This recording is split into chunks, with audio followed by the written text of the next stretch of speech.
మానవ జీవితం యొక్క పరమార్థం మోక్షాన్ని పొందటమే. మోక్షము అని అంటే నేను ఆత్మను, నేను బ్రహ్మాన్ని అనేటువంటి విషయాన్ని తెలుసుకొని ఆ స్థితిలో మనం నిలవాలి. మరి అలా నిలవాలి అని అంటే మనం ఏం చేయాలి? ఆ విషయాన్ని ఇప్పుడు గురువు తెలియజేస్తూ ఉన్నాడు. ఏం చెప్తున్నారు? నిజంగా మనం పరమాత్మ వైపు గనక తిరగాలంటే, నిజంగా పరమాత్మతో మనం అనుసంధానం కావాలంటే, పరమాత్మ యొక్క విషయాన్ని తెలుసుకున్న తర్వాత మనం చేయవలసింది ఏమిటి అంటే మచ్చింతనం, మత్కథనం, అన్యోన్యం మత్ప్రభాషణం, మదేక పరమో భూత్వా కాలం నయ మహామతి అన్నారు. ఇదే విషయాన్ని మరొక చోట తచ్చింతనం, తత్కథనం, అన్యోన్యం తత్ప్రబోధనం అన్నారు. ఇక్కడేమో మచ్చింతనం, మత్కథనం, అన్యోన్యం మత్ప్రభాషణం అన్నారు. అంటే మచ్చింతనం, నా గురించి చింతిస్తూ ఉండు, నా గురించి నిరంతరము కూడా ఆలోచిస్తూ ఉండు. అంటే నీ బుద్ధి ఎప్పుడు కూడా ఆత్మను గురించినటువంటి ఆలోచనే చేస్తూ ఉండాలి. మత్ కథనం, కథనం అని అంటే నా కథలు చెప్పుకోమని అర్థం కాదు. ఇక్కడ ఏమిటంటే మత్ కథనం అని అంటే నా గురించినటువంటి విషయాలనే మాట్లాడుతూ ఉండు, నా గురించినటువంటి విషయాలనే తెలుసుకోవడానికి ప్రయత్నం చేస్తూ ఉండు. మత్ ప్రభాషణం, నువ్వు చెప్పినా విన్నా నాకు సంబంధించినటువంటి విషయాలే ఉండాలి. ఇక్కడ మాత్రం భగవంతుడు గొప్ప స్వార్థపరుడు. ఏమిటయ్యానంటే నువ్వు ఒకవైపున ప్రపంచాన్ని, ఒకవైపున నన్ను రెండు చేతులతో రెండు పట్టుకుంటానంటే నేను ఒప్పుకోను. ఈ ప్రపంచాన్ని విడిచిపెట్టాయి, రెండు చేతులతో నన్ను పట్టుకో. ఎందుకనంటే ఇది ఆధ్యాత్మిక జీవితం యొక్క చిట్ట చివరి దశ. అందుకనే భగవద్గీతలో 18వ అధ్యాయం చివరిలో భగవంతుడు తన యొక్క బోధన ముగిస్తూ ఏం చెప్పారు? చివరికి సర్వధర్మాన్ పరిత్యజ్య మాం ఏకం శరణం వ్రజ అన్నారు. సర్వధర్మాన్ పరిత్యజ్య, అన్ని ధర్మాలు విడిచిపెట్టేసాయి. మాం ఏకం శరణం వ్రజ, ధర్మాలు వదిలిపెడతాం అయితే మనకు బాగానే ఉంటుంది, కానీ మాం ఏకం శరణం వ్రజ, నన్ను ఒక్కడనే శరణు పొందు, ఇక నీకు రెండవ దానికి అవకాశం లేదు అని చెప్పారు. అంటే అన్ని ధర్మాలు విడిచిపెట్టు అని అంటే మనకి ఇక్కడ అనేకమైనటువంటి ధర్మాలు ఉన్నాయి. గృహస్థ ధర్మాలు ఉన్నాయి, గృహిణి ధర్మాలు ఉన్నాయి, మరి పురుషుడి యొక్క ధర్మాలు కొన్ని ఉన్నాయి, మరి ఇంటి ఇల్లాలుగా కొన్ని ధర్మాలు ఉంటాయి, ఇంటి యొక్క పెద్దగా కొన్ని ధర్మాలు ఉంటాయి, తండ్రిగా కొన్ని ధర్మాలు ఉంటాయి, పుత్రుడిగా కొన్ని ధర్మాలు ఉంటాయి, తల్లిగా కొన్ని ధర్మాలు ఉంటాయి, పుత్రికగా కొన్ని ధర్మాలు ఉంటాయి. ఇలాంటివన్నీ కూడా నా కర్తవ్యం అనుకొని మనం చేస్తూ ఉంటాం పుట్టిన దగ్గర నుంచి.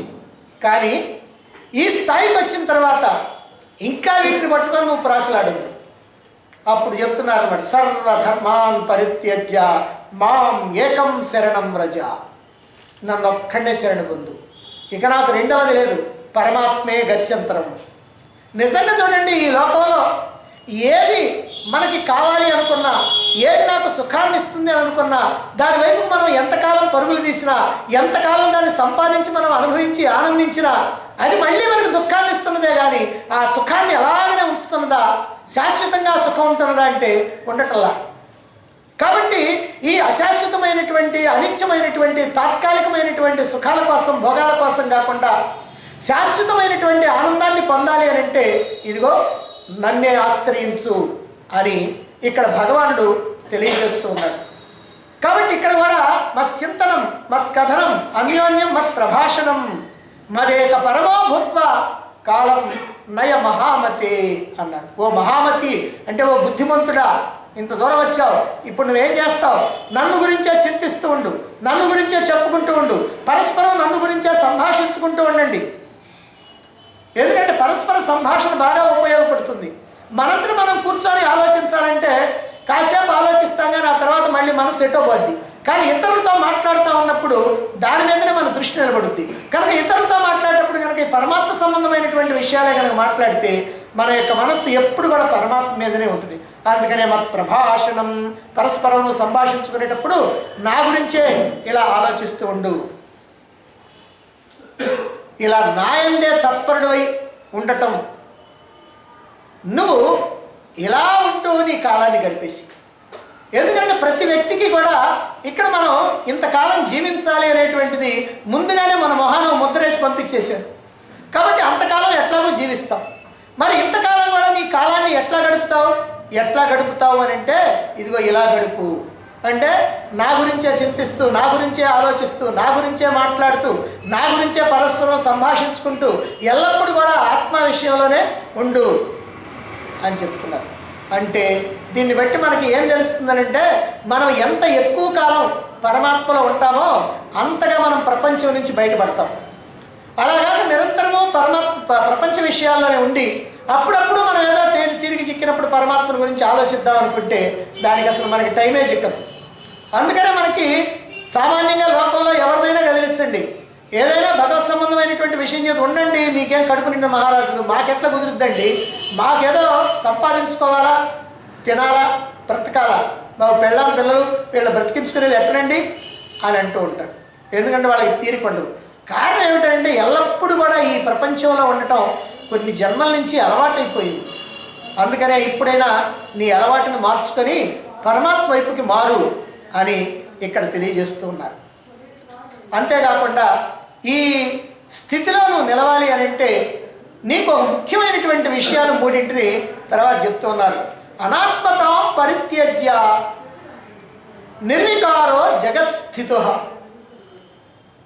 అనాత్మతాం పరిత్యజ్య నిర్వికారో జగత్స్థిత ఏకనిష్ఠతయాంతస్థ సంవిన్మాత్రవ పరోభవ అన్నారు. అంటే అనాత్మతత్వాన్ని వదిలేయి. అనాత్మతత్వాన్ని అంటే ఈ దేహము, ఇంద్రియాలు, మనస్సు, బుద్ధి ఇవన్నీ అనాత్మ. ఇవి నేను అని అనుకోవటం అనాత్మతత్వం. కాబట్టి ఇవన్నీ కూడా నేను అనుకునేటువంటి భావన ఏదైతే ఉందో, నేను దేహాన్ని అనేటువంటి అనాత్మతత్వం ఏదైతే ఉందో దీన్ని విడిచిపెట్టు. అంటే నేను దేహాన్ని అనేటువంటి భావన విడిచిపెట్టు ఒకటి. మరి రెండవది ఏమిటి? ఈ జగత్తు విషయంలో జగత్స్థితి, ఈ జగత్తు విషయంలో నిర్లిప్తంగా నిర్వికారంగా ఉండు. నిర్వికారో జగత్స్థితం. ఈ జగత్తు విషయంలో, ప్రపంచ విషయంలో నిర్వికారంగా నిర్లిప్తంగా ఉండు. ఇప్పటివరకు ఎలా ఉన్నామంటే ఈ జగత్ అనేటువంటిది సత్యమని, ఇందులో ఉన్నటువంటి వస్తువులు, విషయాలు, భోగాలు అన్నీ కూడా సత్యమైనటువంటివని, అవన్నీ మనకి సుఖాన్ని ఇస్తాయని వాటి కోసం మనం పరుగులు తీస్తున్నాం, వాటిని సంపాదించుకుంటున్నాం, అనుభవిస్తున్నాం, ఆనందిస్తున్నాం. అంటే ఈ జగత్తు విషయంలోకి వచ్చినప్పటికల్లా మనం దానికి కట్టుబడి ఉన్నాం. ఆ జగత్తులోకి మనం పరుగులు తీస్తూ ఉన్నాం. ఆ జగత్తులోకి మనం దూరిపోతా ఉన్నాం. అందులో నుంచి బయటికి రావటం ఏమిటో మనకు అసలు తెలియట్లా. కానీ ఇక్కడ ఏం చెప్తున్నారంటే జగత్తు విషయంలో నిర్లిప్తంగా ఉండు. వచ్చేది రాని, పోయేది పోని. సుఖం వస్తుందా రాని, పోయిందా పోని. డబ్బు వస్తుందా రాని, పోయిందా పోని. ఇంకా ఏదైనా సరే ఈ జగత్ సంబంధమైనటువంటి విషయాల్లో దేనికోసం కూడా నీవు విపరీతమైనటువంటి బాధన పడాల్సినటువంటి పని లేదు. అవి రావాల్సినటువంటి టైంలో వస్తుంటాయి, పోవాల్సినటువంటి టైంలో పోతూ ఉంటాయి. దీనికోసం నువ్వు ఎందుకు చింతిస్తావు? ఎందుకు నీ మనస్సుని గందరగోళం చేసుకుంటావు? కాబట్టి ఈ జగత్ విషయంలో నిర్లిప్తంగా ఉండు. ఈ అనాత్మతత్వాన్ని విడిచేసి జగత్ విషయంలో నిర్లిప్తంగా ఉండు. ఇక మూడవది ఏమిటంటే ఏకనిష్ఠత యాంతస్థ. ఏకనిష్ఠత అంటే ఆత్మలో అలాగ నిలిచిపో. ఒకే ఒక్క ఏకాగ్రంగా, ఒకే ఒక్క భావంతో, ఇక రెండవ ఆలోచన లేకుండా అలా ఆత్మలో ఎప్పుడు నిలిచి ఆత్మగా ఉండు. నేను ఆత్మని అనేటువంటి భావనలోనే ఉండిపో అని 3 రకాలైనటువంటి సాధనల్ని ఇక్కడ తెలియజేస్తూ ఉన్నారు. మరి జగత్ విషయంలో నిర్వికారంగా ఉండమన్నారు కదా, ఎలా సాధ్యమవుతుంది? ఏమండి, ఈ జగత్తులో ఉన్నటువంటి వాటి కోసమే కదా లోకంలో ఉన్నటువంటి అందరూ పరుగులు తీస్తూ ఉంది. మరి అందరూ అట్లా పరుగులు తీసి జగత్తులో ఉన్నటువంటి విషయాల కోసమో, సుఖాల కోసమో పరుగులు తీస్తూ ఉంటే నన్ను మడిగట్టుకొని కూర్చోమంటారేమండి? ఏ ప్రకారంగా నేను ఇలా ఉండగలుగుతాను అనేటువంటి సందేహం మనకు వస్తుంది. అందుకని అలాంటి సందేహం వచ్చినప్పుడు మనం ఏం చేయాలంటే ఒక విషయాన్ని గుర్తు తెచ్చుకోవాలి. ఏమిటది? ఈ జగత్ అనేటువంటిది ఎలాంటిది, ఈ జగత్తు యొక్క యథార్థమైనటువంటి స్థితి ఏమిటి అనే విషయాన్ని కనుక మనం దృష్టిలో కనుక తీసుకొచ్చుకున్నట్లయితే ఈ జగత్తు పట్ల నిర్లిప్తత ఏర్పడుతుంది. ఏమిటి ఈ జగత్తు ఎలాంటిది అని అంటే స్వప్నతుల్యమైనటువంటిది. అదిగో ఆ విషయం చెప్తున్నారు. స్వప్నస్థ రాజ్య భిక్షాఖ్యాం ప్రబుద్ధ నృశతే ఖలు. అంటే ఈ దృశ్యం, ఈ జగత్తంతా కూడా ఎలాంటిది అంటే దృశ్యమైనటువంటిది. ఈ దృశ్యమైనటువంటిది నశించిపోయేది, ఎప్పటికైనా కూడా నశించిపోయేది.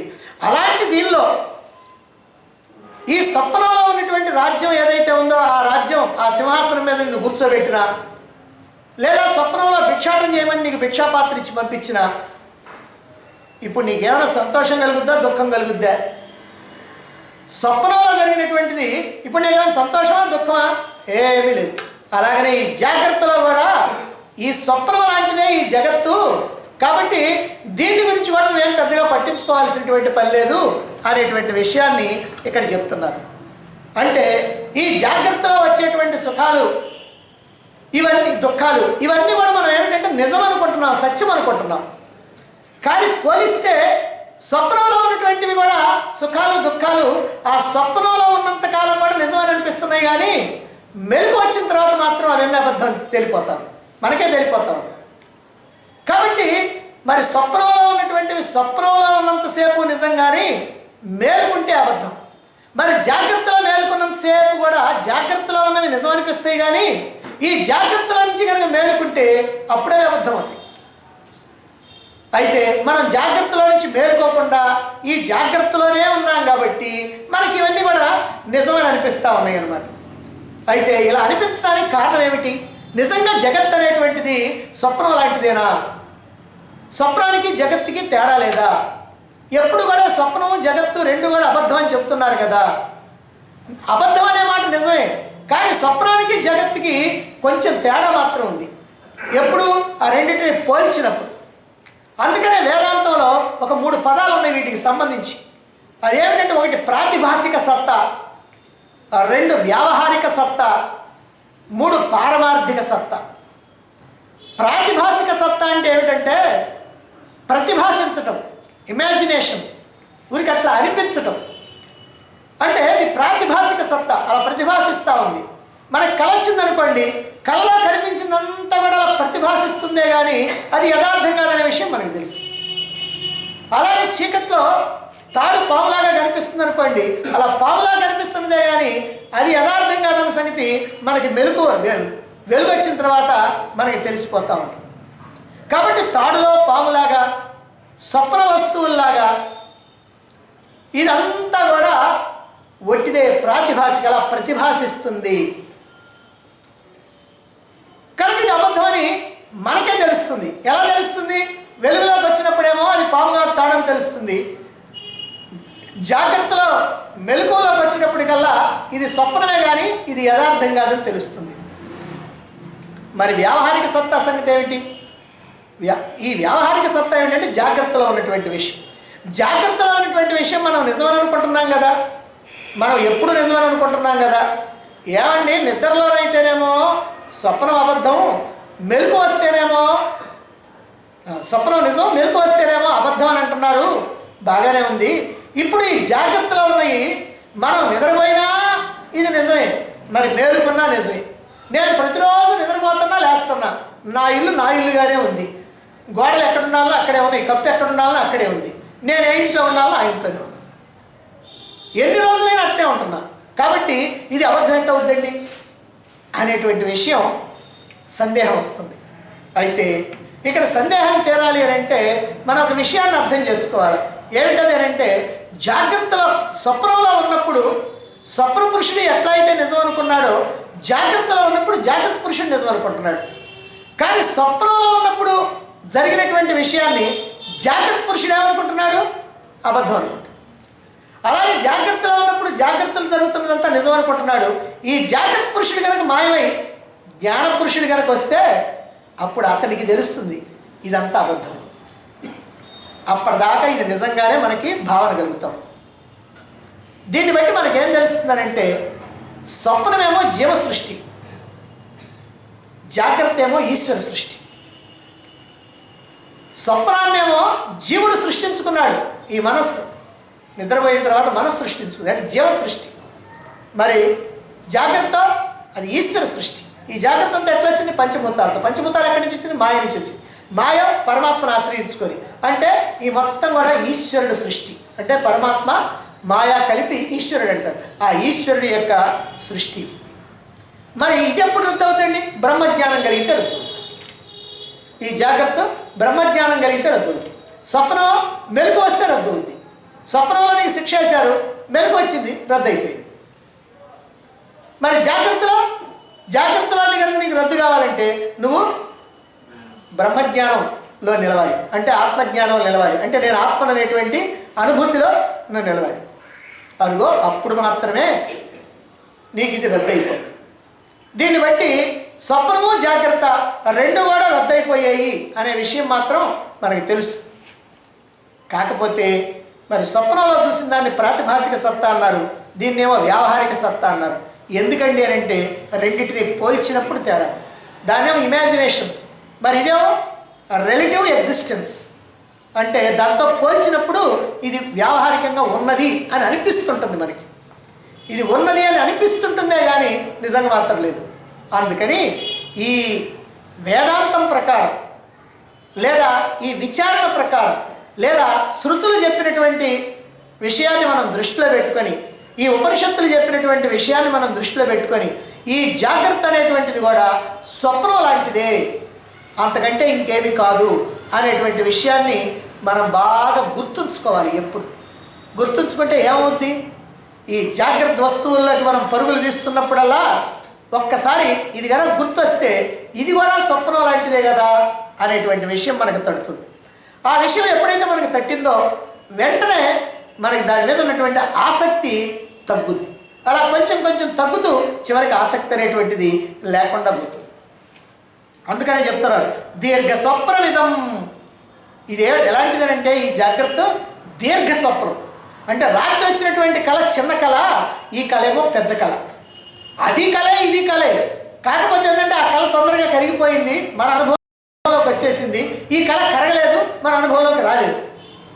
ఆ కళ ఎందుకు కరిగింది అని అంటే నీ మేల్కోవడం అనేది సహజం. మరి ఈ కళ ఎందుకు కరగలేదు, పెద్ద కళ ఎందుకు కరగలేదంటే నువ్వు బ్రహ్మజ్ఞానాన్ని సంపాదించాలి. ఇది మన సహజం కాదు, కష్టపడాలి, ఎన్నో జన్మలు కష్టపడాలి. అందువల్ల ఎన్నో జన్మలు కష్టపడి మనం సంపాదించాలి కనుక ఈ బ్రహ్మజ్ఞానాన్ని సంపాదించినప్పుడే ఈ జాగ్రత్త అబద్ధం అవుద్ది. కానీ అప్పటిదాకా ఈ జాగ్రత్త నిజంగానే మనం భావిస్తూ ఉంటాం. అందుకనే దీన్ని పెద్ద కళ అన్నారు. ఈ ఒక్క మాట కూడా మనం గుర్తుంచుకుంటే ఏముందండి రాత్రి వచ్చిన చిన్న కళ, ఇది పెద్ద కళ అంటే మనకు వచ్చినటువంటి కష్టాలు, బాధలు, దుఃఖాలు అన్నీ కూడా అదిగో అలా దూది పింజల్లాగా ఎగిరిపోతూ ఉంటాయి. అయితే ఈ భావన మనకు బాగా హృదయపూర్వకంగా ఉండాలి. అలా హృదయపూర్వకంగా ఉన్నప్పుడే ఈ రకమైనటువంటి స్థితి మనకు కలుగుతుంది. మరి ఇలా గనక మనం ప్రయత్నం చేస్తూ ఈ ప్రాపంచిక విషయాల పట్ల విరక్తిని కలిగి పరమాత్మ పట్ల అనురక్తిని కలిగి ఆ పరమాత్మ నిరంతరం భావిస్తూ ఆ పరమాత్మ నేనేనని భావిస్తూ ఆ పరమాత్మ యొక్క స్థితిలో మనం కనుక ఉన్నట్లయితే అప్పుడు మనకది ముక్తి. అయితే ఇది మరి ఎప్పుడు జరుగుతుంది అని అంటే ఈ సత్య దర్శనం, ఈ పరమాత్మ దర్శనం సమాధిలో జరుగుతుంది. సమాధి అంటే ఏమిటండి అని కూడా చెప్తా ఉన్నారు. సమాధి అని అంటే ఏమిటి అని అంటే సలిలే సైంధవం యద్వా సలిలే సైంధవం యద్వా సామ్యం భవతి యోగతః తదాత్మ మనసోరైక్యం సమాధి రీతి కదితే. అంటే సమాధి అంటే ఏమిటనంటే ఒక ఉదాహరణ ఇచ్చి చెప్తున్నారు ఇక్కడ. నీటి యందు ఉప్పు కలిసిపోయినట్లుగా నీళ్ళలో కనుక ఉప్పు వేసి కాసేపు కనుక తిప్పితే అది కాస్త కరిగిపోద్ది. ఎంత గడ్డలైనా సరే కొద్దిసేపటికి కాస్త అది కరిగిపోద్ది. అదే ప్రకారంగా ఈ మనస్సు ఆత్మలో కలిసిపోవాలి. ఈ మనస్సు ఆత్మలో కనుక అట్లా కలిసిపోయినట్లయితే దాన్ని సమాధి అంటారు. దీన్నే మరొక రకం మనోనాశనం అని అంటారు. మనోనాశనం అన్న ఇది. అయితే ఇక్కడ ఏం జరగాలి అంటే మనస్సు కాస్త ఆత్మలో కలగలిసిపోవాలి. ఎట్లా కలిసిపోవాలంటే అది ఉప్పు కాస్త నీళ్ళల్లో కలిసిపోయినట్లుగా అని. ఇక్కడ ఎందుకు ఉప్పు ఉదాహరణ చెప్పారనంటే మనస్సు కూడా ఉప్పు లాంటిది. కారణం ఏమిటంటే ఈ మనస్సులో ప్రాపంచికమైనటువంటి విషయాలుండి ఇది కాస్త గట్టి పడిపోయింది. మరి ఆత్మ ఏ ప్రాపంచిక విషయాలు లేకుండా నిర్మలంగా ఉంది. దీంట్లోనేమో అన్నీ మలినాలే, దాంట్లోనేమో అసలు మలినాలే లేవు ఆత్మలో. మరి మలినాలు లేనటువంటి ఆత్మలో మలినాలతో కూడి ఉన్నటువంటి మనస్సు కనుక కలవాలంటే మనస్సులో ఉన్నటువంటి మలినాలు తొలగించాలి. అలా తొలగిస్తేనే ఇది కలిసిపోతుంది, లేకపోతే ఇది కలవదు. అందుకోసం అని చెప్పి ఇక్కడ ఉప్పుని నీళ్ళలో కలవటాన్ని ఉదాహరణగా చెప్పారు. అయితే ఎవరికి వస్తుంది అటువంటి స్థితి? ఈ మనస్సుని ఆత్మలో కలగలిపేటువంటి స్థితి ఎవరికి వస్తుంది అని అంటే దానికి చెప్తున్నారు, దుర్లభో విషయత్యాగో దుర్లభం తత్వదర్శనం, దుర్లభ సహజావస్థ సద్గురో కరుణాం వినా. ఇది వివేక చూడమణిలో కూడా కొద్ది మార్పులతోటి ఇలాంటి శ్లోకం ఉంది. దుర్లభో విషయత్యాగో దుర్లభం తత్వదర్శనం, దుర్లభ సహజావస్థ సద్గురో కరుణాం వినా. సద్గురువు యొక్క కరుణ గనక లేకపోయినట్లయితే, సద్గురువు యొక్క దయ గనక లేకపోయినట్లయితే దుర్లభో విషయత్యాగ, విషయత్యాగం దుర్లభం. అంటే విషయత్యాగం అని అంటే విషయ వస్తువుల మీద వైరాగ్యం కలగటం చాలా కష్టం, దుర్లభం. అంతేకాదు ఇంకోటి చెప్తున్నారు, అదేమిటంటే దుర్లభం తత్వదర్శనం, ఆత్మసాక్షాత్కారం అనేటువంటిది కూడా అది కూడా దుర్లభమైనటువంటిది. అంటే నేను ఆత్మనని ఆ అనుభూతి చెందటం అనేటువంటిది సద్గురువు యొక్క కరుణా కటాక్షం కనుక లేకపోయినట్లయితే సాధ్యం కాదు. దుర్లభ సహజావస్థ, సహజావస్థ అంటే సహజంగానే నీ స్థితిలో నువ్వు ఉంటావు, అంటే నువ్వు ఎల్లప్పుడూ కూడా ఆత్మగా ఉంటావు. ఇప్పటిదాకా మనిషిగా, పురుషుడిగా, స్త్రీగా, లేకపోతే లెక్చరర్గా, టీచర్గా, డాక్టర్గా ఇలా ఎట్లయితే ఉన్నావో ఇప్పుడు సహజ స్థితిలో అంటే ఆత్మగా అలా ఉండిపోతావు. ఇక నీకు అనుమానం రాదు, సందేహం రాదు, ఎవరు గుర్తు చేయాల్సినటువంటి పని లేదు, ఎల్లప్పుడూ కూడా నేను ఆత్మని అనేటువంటి భావనలో అలా ఉండిపోతా ఉంటాడు. ఆత్మను గుర్తు చేసుకోవాల్సినటువంటి పని లేదు, గుర్తు చేసుకునే పని లేకుండా ఆత్మగా ఉండిపోతాడు. దీన్ని సహజావస్థ అన్నారు. దీన్నే భగవాన్ రమణ మహర్షి సహజ సమాధి అన్నారు. సహజ సమాధిని ఎప్పుడైతే సాధించారో, నిర్వికల్ప సమాధికి సహజ సమాధికి ఓ తేడా ఉంది. నిర్వికల్ప సమాధిని ప్రయత్నపూర్వకంగా నువ్వు సాధించేటువంటిది అయితే, సహజ సమాధి అనేటువంటిది సహజంగానే కలిగేటువంటిది. ఈ సహజ సమాధిలో ఉన్నటువంటి వాడు ఎప్పటికీ కూడా తిరిగి మళ్ళీ మామూలు స్థితికి, అంటే మనోస్థితికి రాడు. నేను మనస్సుని అనేటువంటి, దేహాన్ని అనేటువంటి స్థితికి ఇక ఎప్పటికీ కూడా రాడు. కనుక అది సహజ సమాధి. కనుక ఈ సహజ సమాధి అనేటువంటిది కూడా సద్గురు కరుణ వినా, సద్గురువు యొక్క కృపా కటాక్ష వీక్షణాలు కనుక నీ మీద ప్రసరించకపోయినట్లయితే అది నీకు సాధ్యమయ్యేటువంటి పని కాదు అని ఇక్కడ మరి ఆ సమాధి స్థితిని కనుక పొందాలి అని అంటే ఇదిగో ఈ సద్గురువు యొక్క కృప ఉండాలి అని చెప్తున్నారు. మరి సద్గురువు యొక్క కృప ఉండాలి బాగానే. అది ఎలా కలుగుతుందండి? ఆ సద్గురువు ఏమైనా నెత్తి మీద చేయబెట్టి అదిగో నీకు కలుగుతుంది సహజావస్థ, ఇదిగో నీకు కలుగుతుంది మోక్షం అని అంటే వస్తుందా? లేకపోతే ఎలా వస్తుంది? లేదా ఎక్కడ ఉంటే మనం కొనకొచ్చుకోవాలనా అనేటువంటి విషయం తర్వాత చెప్తున్నారు. ఉత్పన్న శక్తి బోధస్య త్యక్త నిశేష కర్మణ యోగిన సహజావస్థ స్వయమేవ ప్రకాశతి. ఎందుకంటే పైకి చెప్పినటువంటి మాటను బట్టి సద్గురువు యొక్క కృప ఉండాలంటే ఆయనే ఇస్తాడేమో అని అనుకుంటారు. కానీ ఇక్కడ అసలు విషయం ఏంటంటే సద్గురువు యొక్క కృప ఉంటే నీ సాధనలో నువ్వు ముందుకు పోగలుగుతావు. సద్గురువు యొక్క కృప కనుక లేకపోతే ఎక్కడ వేసినటువంటి గొంగళి అక్కడే ఉంటుంది. కాబట్టి సద్గురువు యొక్క కృప అందుకు, కానీ సాధించాల్సింది మాత్రం నువ్వే. అయితే నువ్వు సాధించాలంటే నువ్వేమైనా పరుగులు తీసి ఎక్కడి నుంచి పట్టుకొస్తావానంటే అదే అది కూడా లేదు. మరి ఏమిటయ్యారంటే జ్ఞానశక్తి కలిగినటువంటి వాడు, అంటే జ్ఞానాన్ని పొందినటువంటి వాడు ఆత్మనిష్ట వల్ల, ఆత్మలో నిలబడటం వల్ల కర్మలన్నింటినీ కూడా పూర్తిగా విడిచిపెట్టేసి, కర్మ సన్యాసి, కర్మలన్నింటినీ కూడా పూర్తి విడిచిపెట్టేసినటువంటి యోగికి సహజావస్థ అనేటువంటిది స్వయంగానే కలుగుతుంది. స్వయమేవ ప్రకాశతి, స్వయంగా కలుగుతుంది. మనం చాలా చోట్ల ఈ మాట వింటాం, స్వయంగా కలుగుతుంది, స్వయంగా కలుగుతుంది. ఏమిటి స్వయంగా కలగటం అంటే? ఆ స్వయంగా కలగటం అంటే ఏంటంటే నిజంగా పరమాత్మ ఉన్నాడు, ఆ పరమాత్మని కప్పి ఏదేదో ఉంది.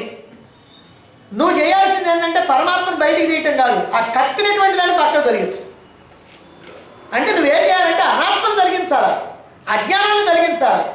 అజ్ఞానాన్ని తొలగించిన తర్వాత మరి భగవంతుడిని పట్టుకోవాలంటే నువ్వు పట్టుకోవక్కర్లా. ఎందుకని? నువ్వే పరమాత్మే.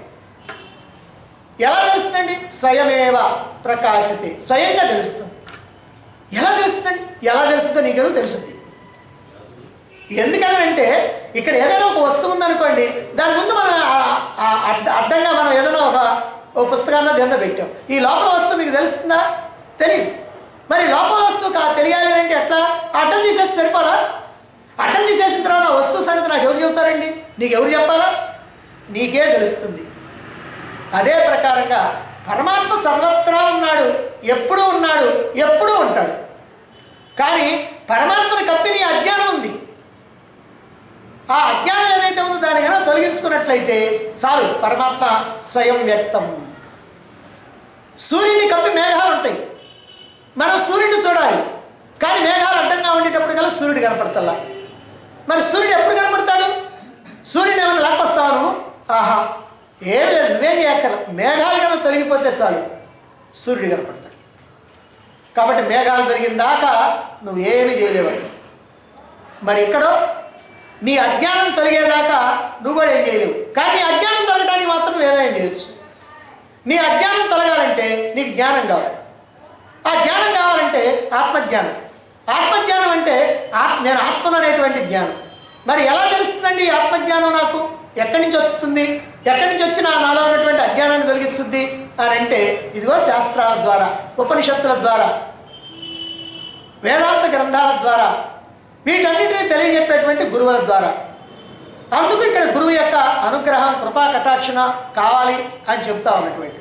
అందువల్ల ఇటువంటి సహజావస్థ, ఈ సమాధి స్థితి స్వయంగా కలుగుద్దే కానీ దాన్ని ఏదేదో ప్రయత్నం చేయటం కాదు.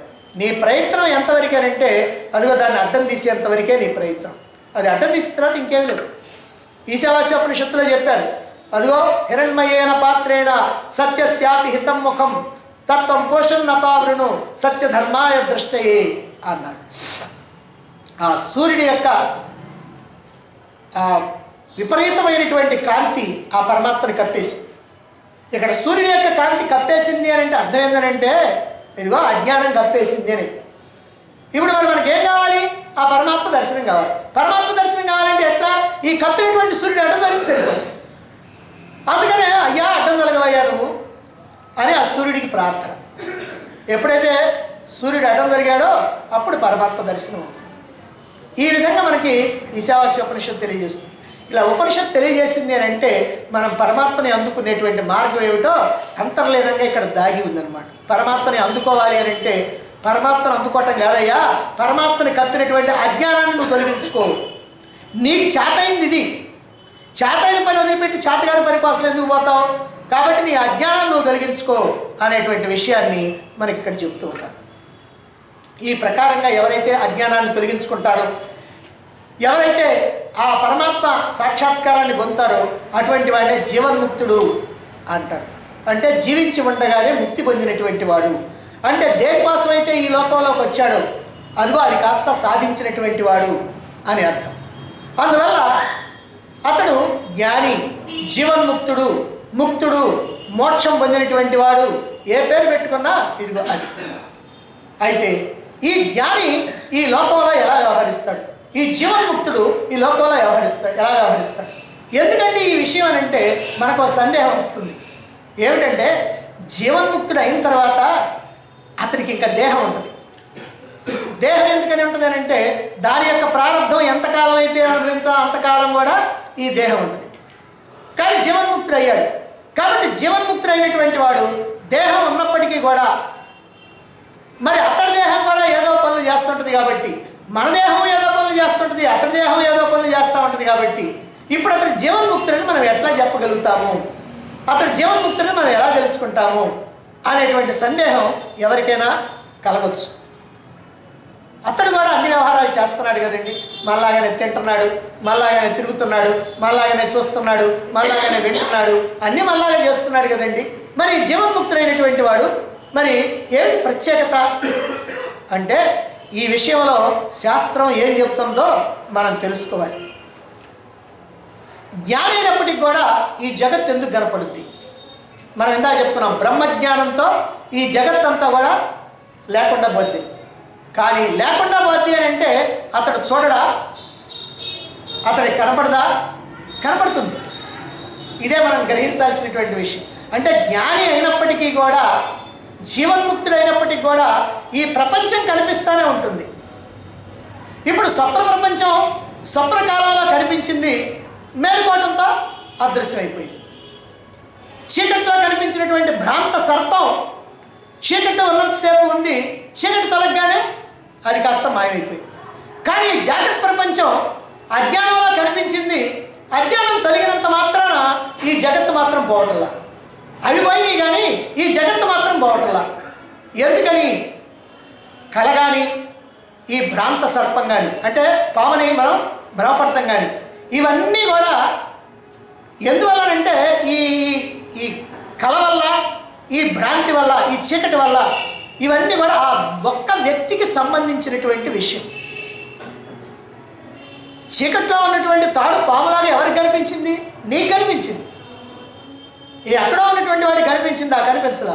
అంటే అది నీ వెష్టి, నీ వ్యక్తిగతమైనటువంటి విషయం. ఇప్పుడు కళ నీకు వచ్చింది కాబట్టి అది నీ వ్యక్తిగతమైనటువంటి విషయం. అంటే వెష్టి వాసనల వల్ల ఇవన్నీ కూడా కనిపిస్తూ ఉన్నాయి.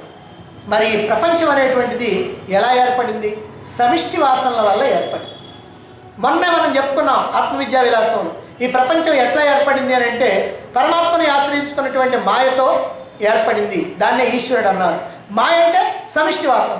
కాబట్టి సమిష్టి వాసనల వల్ల ఏర్పడినటువంటి ప్రపంచం నీ వ్యక్తి వాసనలను పోగొట్టుకుంటే ప్రపంచం పోద్దే. సమిష్టి వాసనల వల్ల ఏర్పడిన ప్రపంచం సమిష్టి వాసనలు పోతే పోద్ది. కానీ నువ్వు నీ వాసనలు పోగొట్టుకున్నావే కానీ సమిష్టి వాసనలు ఇంకా పోలా. అందువల్ల ఈ ప్రపంచం కనపడతానే ఉంటుంది. అయితే ఎవరైతే నిరంతర అభ్యాసం చేత అజ్ఞానాన్ని తొలగించుకొని ఆత్మజ్ఞానాన్ని పొందుతారో, తాను ఆత్మని అనేటువంటి దృఢ నిశ్చయంతో ఉంటారో, ఆత్మలోనే నిరంతరం రమిస్తూ ఉంటారో, ఆత్మగానే ఎల్లప్పుడూ భావిస్తూ ఉంటారో, అనుభవపూర్వకంగా అలా ఆత్మని భావిస్తూ ఉంటారో, అటువంటి వాళ్ళకి ఈ ప్రపంచం కనిపించినప్పటికీ కూడా ఈ ప్రపంచంతో ఉన్నటువంటి సంబంధం తొలగిపోతుంది. అది అంటే ప్రపంచం కనిపించదంటే ప్రపంచం కనిపిస్తుంది, కానీ ప్రపంచంతో ఉన్నటువంటి సంబంధం మాత్రం తొలగిపోతుంది.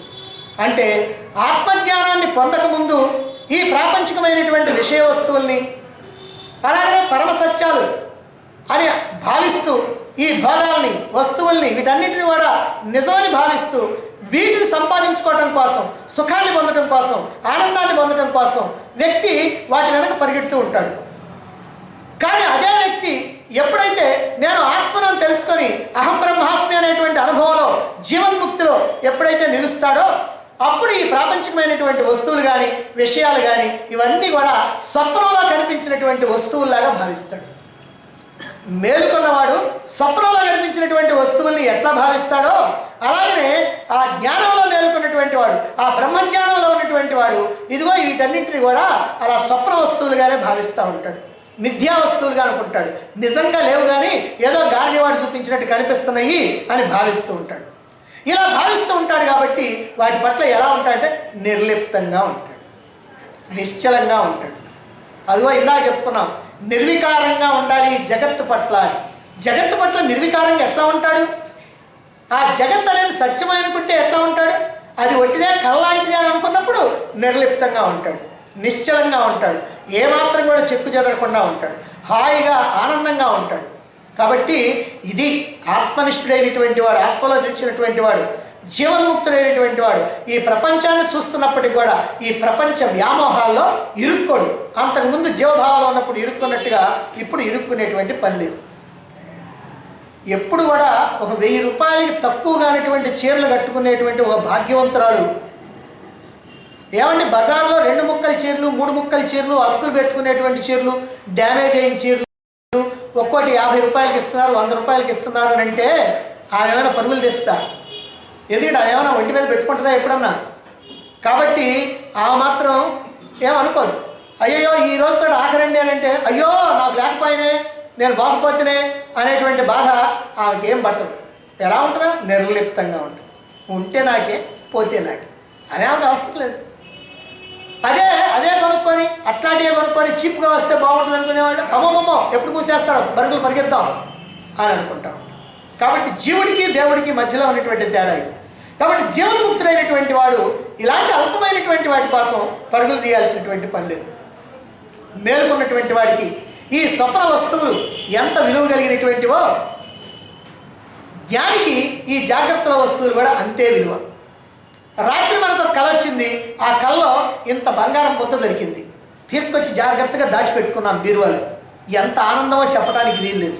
సరే తెల్లారిపోతే మెలకు వచ్చేసి నా బంగారం ఎంత ఉందో ఏమిటో తూకం వేసుకుందామని బయటికి తీస్తావు ఇప్పుడు తీయవు.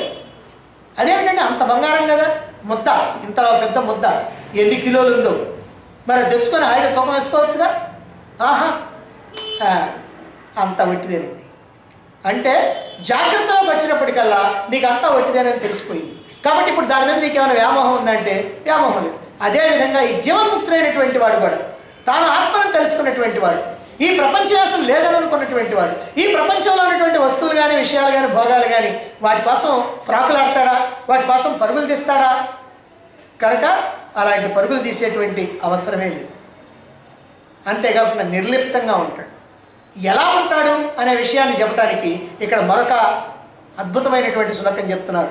పుంఖాను పుంఖ విషయేక్షణ తత్పరోపి బ్రహ్మావలోకనధియం న జహాతి యోగి సంగీత తాళ లయ వాద్య వశంగతాపి మౌలింద కుంభ పరిరక్షణ దెప్పటీవా. ఇది ఒక నాట్యం చేసేటువంటి నాట్యకర్త స్టేజీ మీద ఎలా చేస్తుందో దాని విషయాన్ని చెప్తున్నారు. అందుకనే ఇక్కడ ఛందస్సు కూడా మార్చి ఈ శ్లోకాన్ని, అంటే శ్లోకం కూడా డ్యాన్స్ వేస్తున్నట్టుగా చెప్తారు. స్టేజీ మీద భరతనాట్యం చేస్తుంది ఒక నాట్యకర్త, ఓ డ్యాన్సర్. నెత్తి మీద దొంతరలుగా నీటి కలశాలు పెట్టుకుంది. అలా పెట్టుకొని ఈమె డ్యాన్స్ చేస్తూ ఉంది. ఇలాంటి సందర్భంలో మరి ఎన్నో చిందులు వేయాలి, కాళ్ళతోటి కాళ్ళ గజ్జలు కట్టుకొని చిందులు వేయాలి కదా. అలా చిందులు వేస్తున్నప్పటికీ, ఎటువంటి హావభావాలు ప్రదర్శిస్తున్నప్పటికీ, ఏ ప్రకారంగా చేతుల్ని తిప్పుతున్నప్పటికీ, ఏ ప్రకారంగా తలలు తిప్పుతున్నప్పటికీ, అంతేకాకుండా శరీరంలోని అంగాంగాలన్నీ కూడా ఎన్ని రకాలైనటువంటి విన్యాసాలు చేస్తున్నా కానీ ఈ నెత్తి మీద ఉన్నటువంటి కలశాలు కానీ అందులో ఉన్నటువంటి నీరు కానీ ఒక్క బొట్టు కూడా కింద పడకుండా జాగ్రత్త పడుతూ ఉంటారు. ఆమె యొక్క అభ్యాసం అలాంటిది. సర్కస్లో ఉన్నటువంటి వాళ్ళు తీగ మీద నడుస్తారు. ఎలా నడవగలుగుతున్నారు? మనం నేల మీద నడిస్తేనే పడిపోతూ ఉంటాం, వాళ్ళు తీగ మీద నడుస్తూ ఉంటారు. ఎలా నడుస్తారు? ప్రాక్టీస్, అనుభవం. అంటే వాళ్ళ అనుభవాన్ని సంపాదించారు. అలాగే నాట్యగత్య ఇదిగో ఈ నాట్యంలో ఇలాంటి అనుభవాన్ని సంపాదించింది. డోలు వాయించేవాడు డోలు వాయిస్తూ ఉంటాడు, తాళం వేసేవాడు తాళం వేస్తూ ఉంటాడు, పాట పాడేవాడు పాట పాడుతూ ఉంటాడు. హాల్లో సోడా బుడ్లన్నీ హచ్చని మోగుతూ ఉంటాయి, చప్పట్లు కొట్టేవాళ్ళు కొడుతూ ఉంటారు, ఏళ్ళు వేసేవాళ్ళు వేస్తూ ఉంటారు. అయినా సరే ఆమె యొక్క దృష్టి మాత్రం ఎప్పుడు కూడా ఆమె నెత్తి మీద ఉన్నటువంటి ఆ నీటి కలశాల మీదనే స్థిరంగా ఉంటుంది తప్ప ఏ గోళలు కూడా ఆమెకు పట్టవు. అదేవిధంగా ఈ జ్ఞాని అయినటువంటి వాడు ఏం చేస్తాడంటే ఈ ప్రపంచంలో ఎన్ని రకాలైనటువంటి వ్యవహారాలు ఉన్నాయి, ఎన్ని గోళ్ళన్నా ఉన్నాయి, మంచి ఉన్నాయి, చెడు ఉన్నాయి, సుఖం ఉన్నాయి, దుఃఖం ఉన్నాయి, ఏమి పట్టవు. ఎవడన్నా కొట్టుకుంటే కొట్టుకొని, తిట్టుకుంటే తిట్టుకొని, ఎవడు ఏమైపోతే పోని, ఈ ప్రపంచం ఏమైపోతే పోని, ఆయనకి ఏం పట్టదు.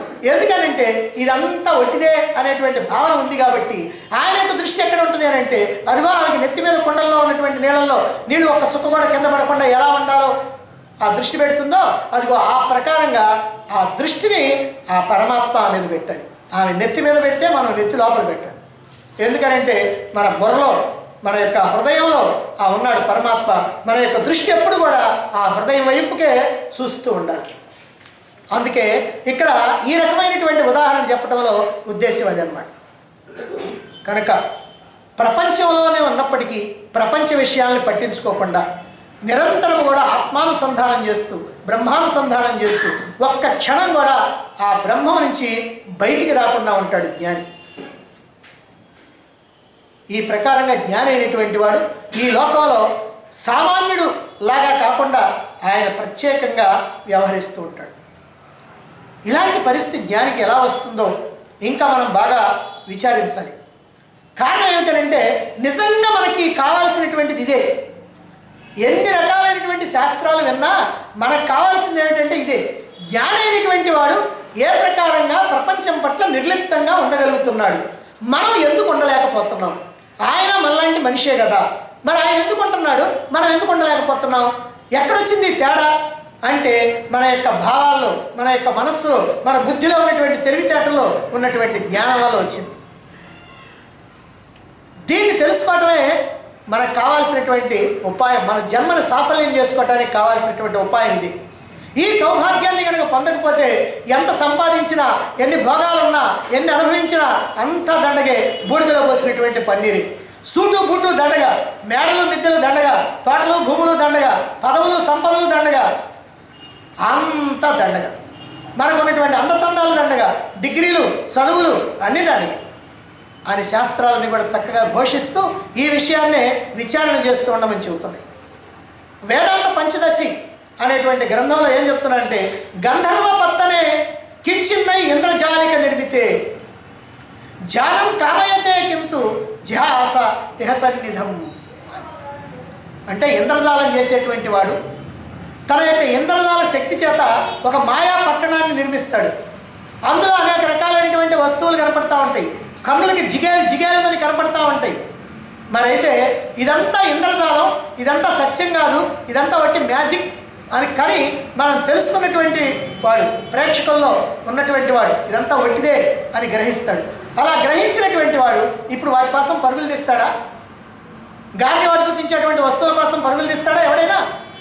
వాడు కూడా పరుగులు తీయడు. అలాగే జ్ఞాని అయినటువంటి వాడు కూడా కేవలం అజ్ఞానం చేత కల్పించబడినటువంటి ఈ జగత్తులో ఉన్నటువంటివన్నీ కూడా వట్టిదే అనేటువంటి విషయంతో దేనికోసం కూడా ప్రయత్నం చేయడు. ఇదే విషయాన్ని యోగ వాసిష్టంలో కూడా వశిష్ఠుడు శ్రీరాముడికి తెలియజేస్తుంటాడు. నా కేచన జగద్భావాహ తత్వజ్ఞం రంజయంత్యజ నాగరం నాగరీకాంతం కుగ్రామ లవనాయువ అని. ఎందుకనంటే కథాపూర్వకంగా చెప్తే బాగా అర్థమవుతుందనే ఉద్దేశంతో మరి వశిష్ఠుడు ఇదిగో ఇలా కథలపూర్వకంగా చెప్పడం జరిగింది. విదేశాలకు వెళ్ళి పెద్ద పెద్ద డిగ్రీలు సంపాదించి పెద్ద ఉద్యోగం చేస్తున్నటువంటి ఒక ధనవంతుల బిడ్డ, అందమైనటువంటి వాడు, నవనాగరికమైనటువంటి వాడు, తల్లిదండ్రులను చూడటానికో లేకపోతే ఏదైనా ఫంక్షన్ ఉంటేనో ఈ దేశానికి వచ్చాడు.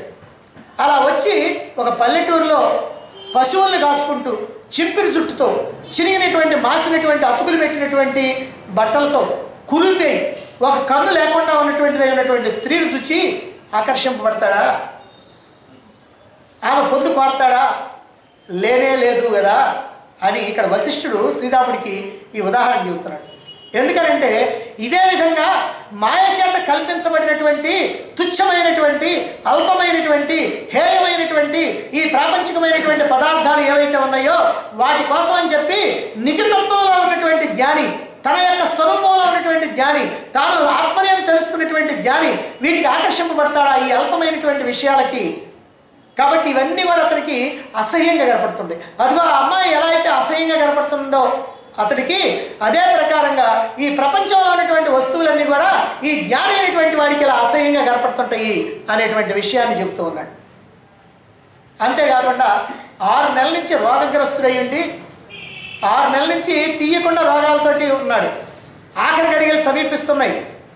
పెద్దతనం వచ్చింది, ముసలితనం వచ్చింది. ఏ చెట్టు చివరికి కింద పడుకోబెట్టేశారు. బ్రతుకుతాడనేటువంటి ఆశ పూర్తిగా అడుగట్టిపోయింది. ఆయనకు కూడా అయిపోయింది. ఇక నేను ఖాళీ అని అనుకుంటున్నాడు.